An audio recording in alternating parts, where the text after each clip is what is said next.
Saviez-vous que nous possédions tous un troisième œil? Que cet œil qu'on imagine au milieu du front existe vraiment? Ce chakra sert de passerelle vers les royaumes subtils, grâce à la perception de la lumière. Avec un chakra du troisième œil ouvert, nous pouvons percevoir la vie d'une manière plus lucide, faisant le lien entre intuition et intellect.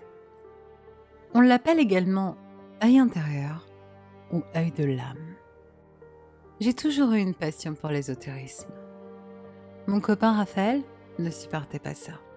Eden, il y a des choses qu'il ne vaut mieux pas savoir parfois. Ne cherche pas à l'ouvrir. Il passait son temps à me répéter cette phrase. Je passais mon temps à me documenter au sujet de notre troisième œil, cet œil que nous possédons tous, cet œil fermé. Si on l'ouvrait, que pourrait-il nous montrer? Quel est son but précis?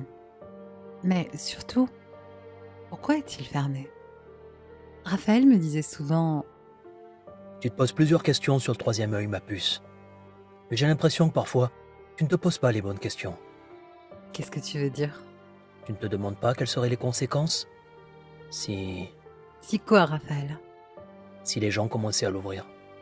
La réflexion de mon chéri n'était pas fausse. Mais quelles conséquences? À part me donner une vision plus claire et plus nette du monde qui nous entoure, qu'est-ce qui pourrait bien arriver d'autre? Je passais tout mon temps sur des sites internet. Mais au fil du temps, ce n'était plus une passion, mais une obsession. Je dessinais des visages accompagnés d'un troisième œil partout. Sur chaque bout de papier que je pouvais avoir, il y avait un visage, des yeux, et au milieu du front, ce troisième œil. Étant psychologue, ça devenait compliqué pour moi de me concentrer sur mes passions. Ce qu'il racontait me touchait. J'aime mon métier, j'aime les gens, j'aime pouvoir les aider. Mais en ce moment, je n'étais plus moi-même. J'avais découvert qu'il fallait faire une sorte de méditation pour ouvrir cet œil. Le troisième œil correspond au 6e chakra, Ajna, des hindous. Et il se situe à l'intérieur du cerveau. Et selon les sources, vous verrez qu'il correspond à la glande pinéale ou glande pituitaire. En réalité, cela ne change rien pour toute personne désireuse d'ouvrir le troisième œil. En réalité, cela ne change rien pour toute personne désireuse d'ouvrir le troisième œil. Lorsque vous regardez comment est fait l'intérieur du cerveau humain, vous remarquerez une similarité avec l'œil d'Horus, en référence à ce dieu d'Égypte et symbole de pouvoir et protection. Notre cerveau serait donc conçu à l'image de cet œil et renfermerait donc son pouvoir. Mais pourquoi serait-il fermé? Ou comme d'autres le prétendent, désactivé? Pourquoi ce n'est pas une fonction active comme nos yeux? Toutes ces questions. Plus les mois passaient, moins je dormais. J'avais des cernes qui se dessinaient sous mes yeux. Tu prétends vouloir aider les gens en étant psychologue. Mais qui t'aide, toi, Eden? Toi, Raphaël, Je t'aide comment? En te regardant te détruire? Arrête avec ce troisième œil. Et penser qu'en l'ouvrant, tu découvriras les secrets de l'au-delà n'est autre qu'une légende et rien d'autre. Raphaël était en colère. Il ne m'attrapa le poignet. Tu penses qu'ouvrir ce putain de troisième œil te transformera en Superman? Que tu vas marcher sur l'eau et guérir les gens? Soulever les montagnes et j'en passe? Que ta vie sera transformée? Et que tu auras des pouvoirs? C'est ça, Eden? Lâche-moi, Raphaël. Qu'est-ce que ça peut te faire que je sois passionnée par ça? Tu n'es pas passionné, tu es obsédé. Je me dégageais de cet homme, de mon homme. Je ne comprenais pas pourquoi il se mettait dans un tel état. Raphaël soupira en me regardant. Fais ce que tu veux, Eden. Mais ne me dis pas que je t'avais pas prévenu. Il ne me laissa pas répondre, il claqua la porte de la chambre. Je n'ai pas pu fermer l'œil cette nuit-là. Ce qui est ironique quand on sait que je cherche à ouvrir mon troisième œil. Je me retournais sans cesse dans mon lit. Raphaël était endormi. J'observais la pleine lune. Puis me vint une idée. J'avais tout essayé pour ouvrir ce troisième œil. J'avais médité dans un environnement sain. J'avais essayé d'être en paix avec moi-même. J'avais pris de longues respirations, ouvert mes chakras, mais toujours rien. Puis, je me suis rappelé. Raphaël et moi, nous nous sommes connus dans une bibliothèque. Et plus précisément, à la section ésotérisme. Ce jour-là, il avait un petit livre dans les mains, tout en cuir, un peu usé.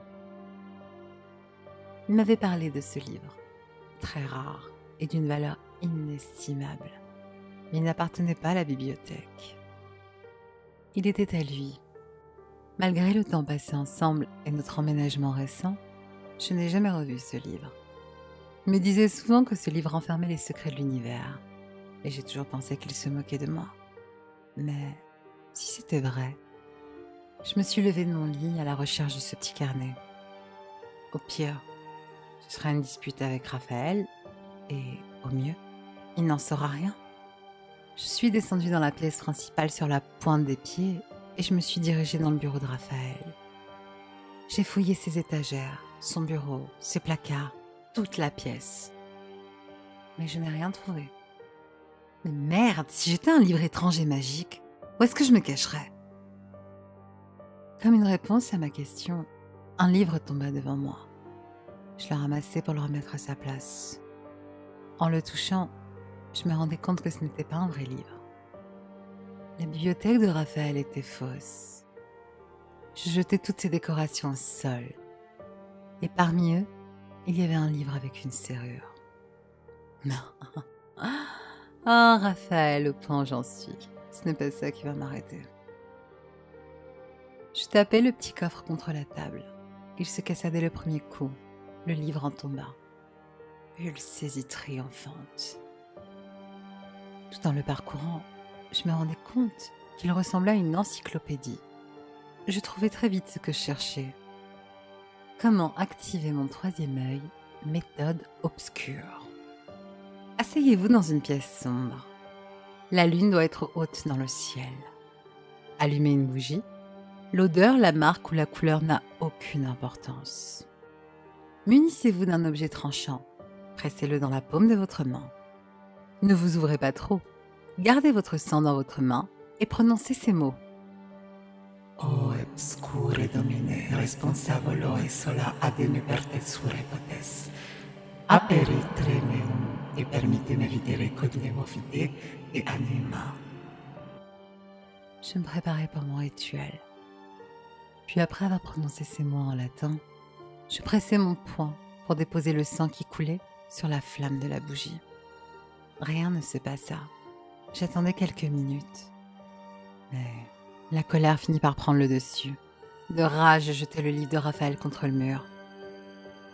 Et en me dirigeant dans le salon, je finis ma nuit sur le canapé. Lorsque le jour se leva, ma colère, elle, avait disparu. Je me sentais sereine. Jusqu'à ce que j'entende mon prénom.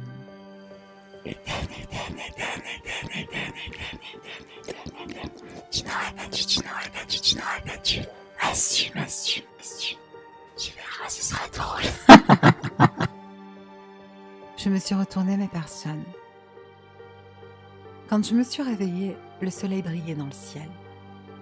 Mais là, il n'y avait plus rien. Le ciel s'était obscurci. Raphaël? Je cherchais mon copain, mais rien. Tu n'aurais pas dû, tu n'aurais pas dû, tu n'aurais pas dû. Mais qui est là? Je voyais des ombres danser autour de moi.